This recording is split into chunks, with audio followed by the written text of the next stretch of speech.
Now, I want to allay the fears of some in our audience about this entire Trump not accepting the results thing.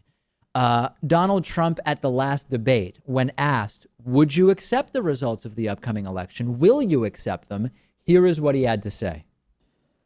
Your running mate, Governor Pence, pledged on Sunday that he and you, his words, will absolutely accept the result of this election. Today, your daughter Ivanka said the same thing. I want to ask you here on the stage tonight, do you make the same commitment that you will absolutely, sir, that you will absolutely accept the result of this election? I will look at it at the time. I'm not looking at anything now. I'll look at it at the time.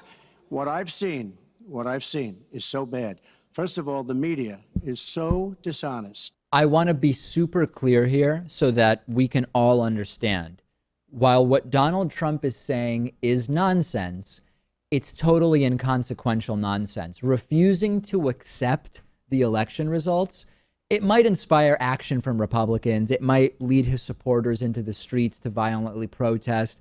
It might cause Republican voters to consider Hillary Clinton an illegitimate president, much like many of them have President Obama for the last 8 years. But it will not actually make any difference. Legally, it makes no difference whether Donald Trump accepts the results or concedes and gives a speech. In 43 states, the candidate who loses can petition for a recount of the votes in that state. In about half of those 43 states, if there's a really small margin, an automatic recount will be triggered. But ultimately, this doesn't matter, Pat. The identity of the new president is going to be certified by the House and Senate, where the electoral votes will be formally delivered in early January. It gets signed off on by the Senate president. Trump not conceding might be politically interesting, but it will not have actual consequences.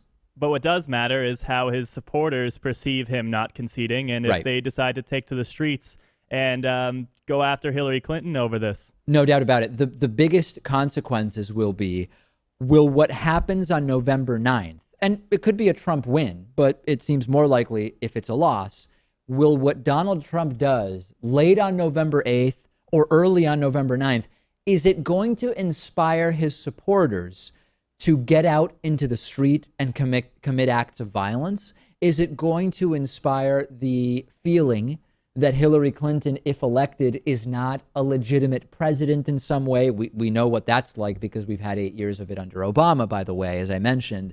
That's really the question. But if your concern is that Trump not conceding might in some way hinder Hillary Clinton's ability to actually be sworn in as president of the United States, if indeed she wins, don't worry about that. And what we do know is that early voting is happening more than ever before.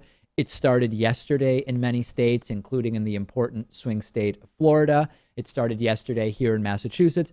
I'm not voting early, Pat. Are you voting early? My plan is to vote early, yes, probably on Friday. Okay, yeah. I mean, I could have, but I feel like I should just go in on November 8th, just so I can be part of the whole thing. And then when we come in and do the show on the 8th, I can say, hey, I just came in from voting, and it can actually be true, because I'd rather, all else being equal, I'd rather tell the truth on the show. But a lot of people voting early, and Democrats overrepresented in early voting in a lot of states. And the other good thing about voting on Election Day for you, too, is you can see if there's a group of Trump supporters after casting their ballot that are going around and trying to intimidate you and others. Yeah, you know, based on where I live, I don't exactly live in the most historically liberal neighborhood in Boston, although it is changing now.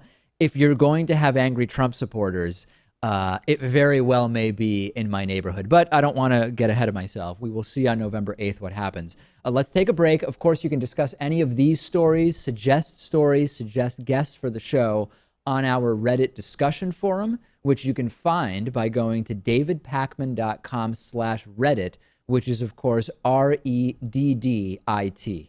Gamefly is sort of like Netflix for video games. They have over 8,000 new and classic games for Xbox One, Xbox 360, PS4, PS3, Wii, and a bunch of other platforms. And you can play as many games as you want for one monthly fee.